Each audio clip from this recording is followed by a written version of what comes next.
la voz de los expertos. Durante una abreviada audiencia preparatoria, el exsecretario de Seguridad Pública de México, Genaro García Luna, vestido con un mono caqui de los presos y una mascarilla en la boca, ocupó por primera vez el banquillo de los acusados en la Corte Federal de Brooklyn, Nueva York. Y aunque la acusación de Estados Unidos le describe como cómplice del cártel de Sinaloa, para lo cual se han recopilado cientos de miles de documentos y grabaciones, la defensa del exjefe policíaco, hablamos de César de Castro, asegura que en las miles de pruebas que les ha entregado la Fiscalía de Estados Unidos no aparece el nombre de su cliente. ¿Qué le parece?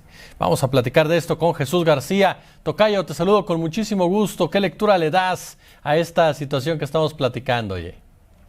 Pues bueno, la situación es compleja, pero no necesariamente para los fiscales. Me parece que los fiscales tienen, digamos que la sartén por la manga bien construida, y como hicieron igual con el juicio de Joaquín Guzmán, el Chapo Guzmán, están construyendo el caso, digamos, poco a poco. Hay varios, en efecto, puede ser lo que señala el abogado de la defensa, César de Castro, de que las pruebas que se les han entregado, que él las describió como millones de documentos que ha recibido, y de los que ha leído, y no creo que los haya leído todavía todos, no encuentra en muchos de ellos el nombre de su cliente. Evidentemente no va a estar el nombre de su cliente en cada uno de los documentos, pero tampoco encuentra, y esto es lo más importante, ningún nexo con el narcotráfico. Esta revelación es importante, pero al mismo tiempo no hay que dejar de lado que el gobierno de los Estados Unidos, los fiscales están recibiendo información tanto de México como de Colombia, Panamá, de República Dominicana y otros países, para que están engrosando esto. Y hay mucha información que no ha sido revelada. Y de hecho, hoy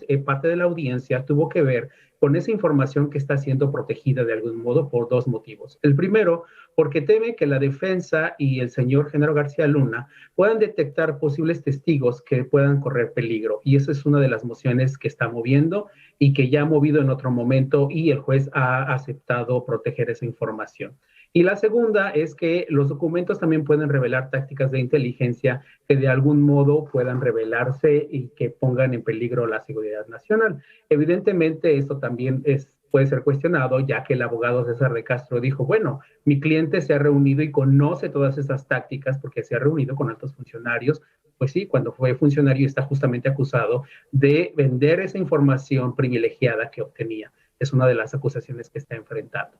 Entonces, el caso del señor Genaro García Luna, pues está complejo, y va a haber una audiencia en febrero donde habrá una nueva decisión sobre estos temas. También se había planteado si el juez decidiría la petición de la Fiscalía de elegir al jurado en forma anónima, y bueno, consideró que era demasiado pronto. Evidentemente lo es, ya que el juicio está programado por ahora en febrero, para octubre del 2022, pero eso puede cambiar. También, y me gustaría mucho destacar esta parte, todavía existe una gran ventana para que el exsecretario de Seguridad Pública mexicano se declare, digamos, llegue a un acuerdo y se declare como culpable de ciertos aspectos, pero o proporcionando información a los fiscales que los lleven a detener a ciertos líderes criminales que no están, digamos, todavía como parte de la negociación. La ventana todavía está amplia, por lo menos de aquí a octubre del siguiente año, mientras se siguen haciendo la investigación, mientras no esté asentado, digamos, el primer paso al juicio. Genaro García Luna tiene esa posibilidad. Entonces, fue muy interesante verlo, y yo quiero destacar esto porque no se le había visto en una audiencia en persona desde el 2020, cuando tuvo su primera audiencia justo antes de la pandemia, y después, bueno, las audiencias se fueron virtuales, pero básicamente con audio para los periodistas, porque eran virtuales en video solamente para las partes.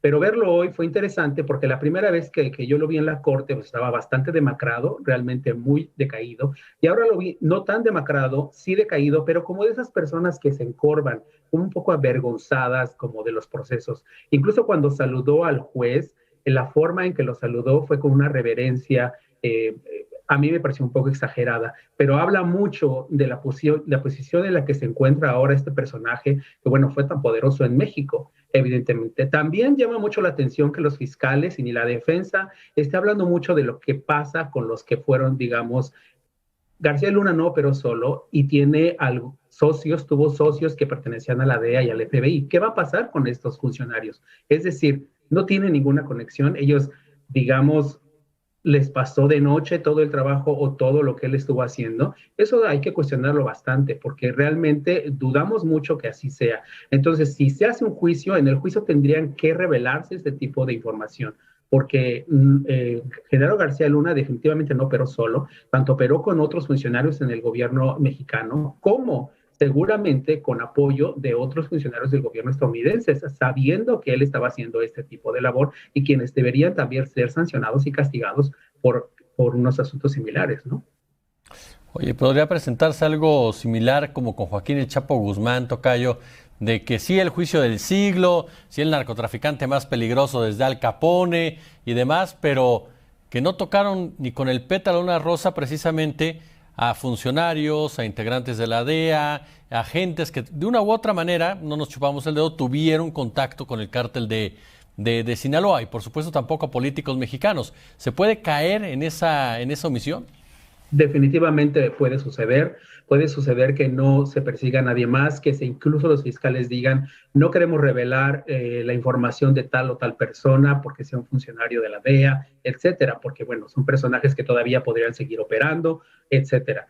Definitivamente podría ocurrir, pero por eso el juicio, si se hace un juicio, es muy interesante porque eso abre ventana para muchas cosas. Recordemos que durante el juicio de Guzmán, de Joaquín El Chapo Guzmán, hubo varias cosas que los fiscales quisieron contener, pero aún así se tuvieron que mencionar en el momento, como el operativo Rápido y Furioso, por ejemplo, que no querían que saliera mucho a la luz durante el contexto del crimen organizado por el tráfico de armas cuando Estados Unidos hizo operativo sin avisar a México y generó un conflicto diplomático muy fuerte que a México le pasó de noche y que ahora sigue arrastrándose y que no ha habido realmente una solución sobre ese problema. Por ejemplo, entonces, un juicio puede abrir ese tipo de ventanas que no abriría si este señor Genaro García Luna llega a un acuerdo de culpabilidad por un determinado número de años de prisión a cambio de información, porque información privilegiada seguro que tiene y bastante. Entonces, a cambio de esa información para otros objetivos que tengan las autoridades estadounidenses.